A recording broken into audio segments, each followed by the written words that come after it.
Hello everyone, welcome back to this channel. This episode is about a car that looks insignificant, yet represents one of the most important turning points in Iran's modern car market. A small car that quietly opened the door for an entirely new automotive era. If you're interested in how industries change direction through unexpected vehicles, consider subscribing. That's exactly what this channel documents. I hope you're doing well wherever you're watching from. Today I want to look at Iran's car industry from a different angle. Not through luxury, nostalgia or national pride, but through adaptation. There is one word that has shaped everyday life in Iran for decades. A word many outsiders hear but rarely understand in practice. Sanctions.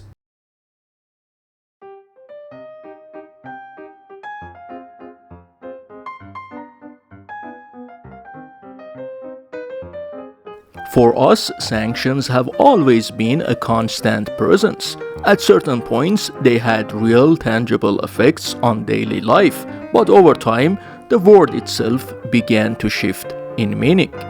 It stopped being only an explanation for hardship and slowly turned into a convenient justification used to excuse decisions, inefficiencies, and policies that often had little or nothing to do with sanctions at all.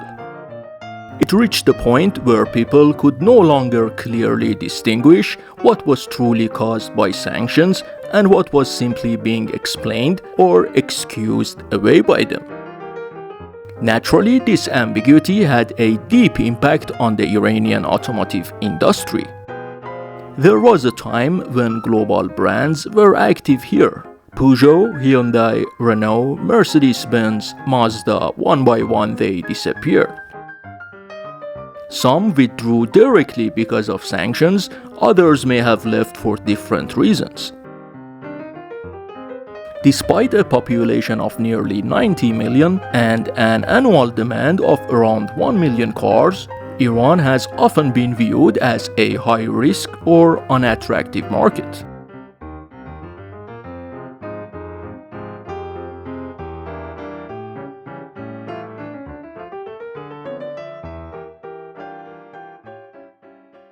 Yet, in the midst of all this, one company didn't just survive, it thrived. That company is Chery, and the car we are going to talk about is QQ. Just imagine what else you can have with the money you save when buying a Chery.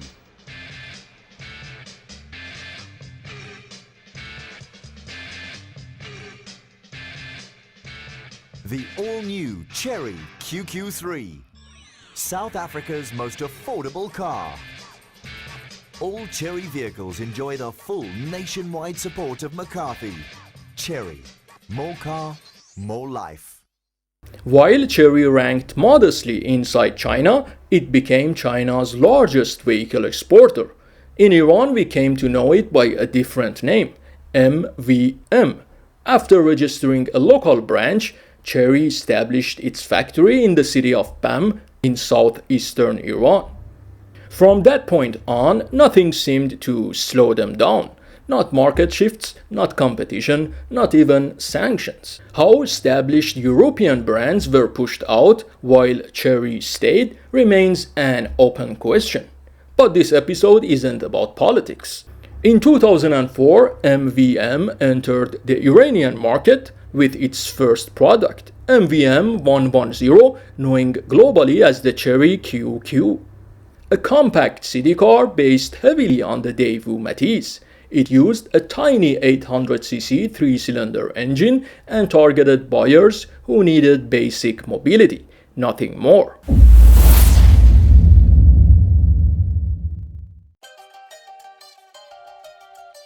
I don't want to spend time talking about the design here. This is a small city car, nearly 20 years old, and its purpose is already clear. Instead, I want to quickly show you the very first car the MVM or Chery used to enter the Iranian market, the MVM 1.0. production ended more than 7 years ago. In its final years, the car's market share shrank significantly, which made it difficult to find one on the streets. After searching online, I contacted several owners who were trying to sell their cars. The first car I found turned out to be a real gem. A 20-year-old V1.0 owned by the man who bought it new from the company. He was the first and only owner, and in all these years the car had covered less than 50,000 kilometers. Let's take a look inside. As expected, the interior is extremely basic. There isn't much on offer here. Air conditioning is controlled by simple rotary knobs. The car has power windows and power steering, and that's about it. Some versions of this car were available with an automatic gearbox. Unfortunately, I couldn't take this one for a test drive. Around 2014, Chery introduced a facelift version of the 110.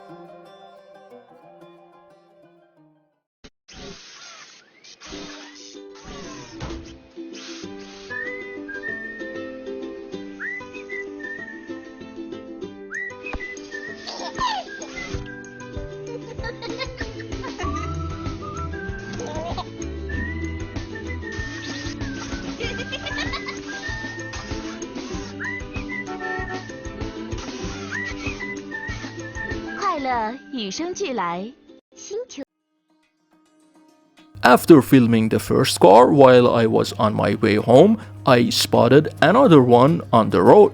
I guess I was lucky that day. I pulled over immediately and approached the owner, telling him I was interested in buying one. Thankfully, he agreed to help, and I got the chance to film the car up close. You might notice that the rear door handles are integrated into the window frame. That's intentional. They are designed to resemble the letter Q, a reference to the car's original name in China, that is QQ. Sitting behind the wheel, I genuinely liked the layout. There is a small circular detail above the center console that adds a bit of character to the interior. What surprised me, however, was the absence of a glove compartment. Compared to the earlier version, the interior quality has clearly improved. Still, the owner was frustrated. He mentioned needing a new AC compressor, and its price was reportedly higher than a brand new compressor for a Hyundai Santa Fe. I didn't get the chance to drive this one, but I found another way to understand it.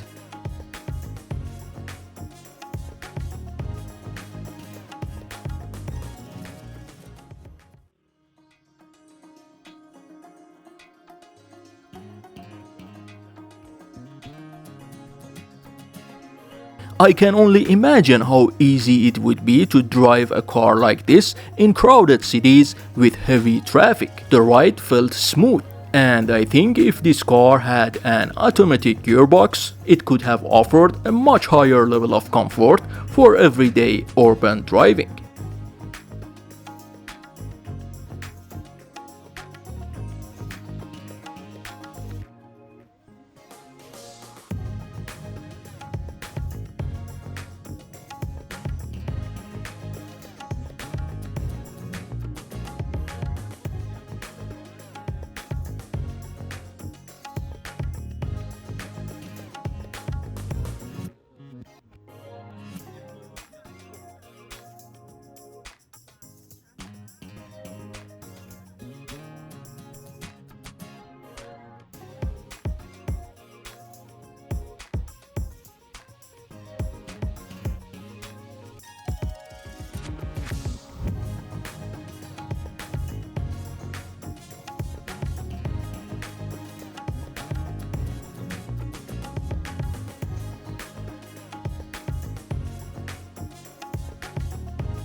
Today the QQ is a rare sight on Iranian streets, but its importance goes far beyond sales numbers.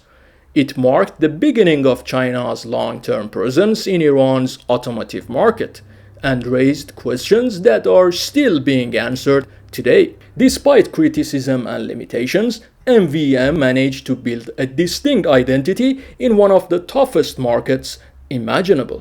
This episode was an introduction not just to a car, but to a company that would later become one of Iran's largest automotive players. We'll talk much more about this brand in future. Thanks for watching this episode. If this perspective interests you, make sure to subscribe. See you soon.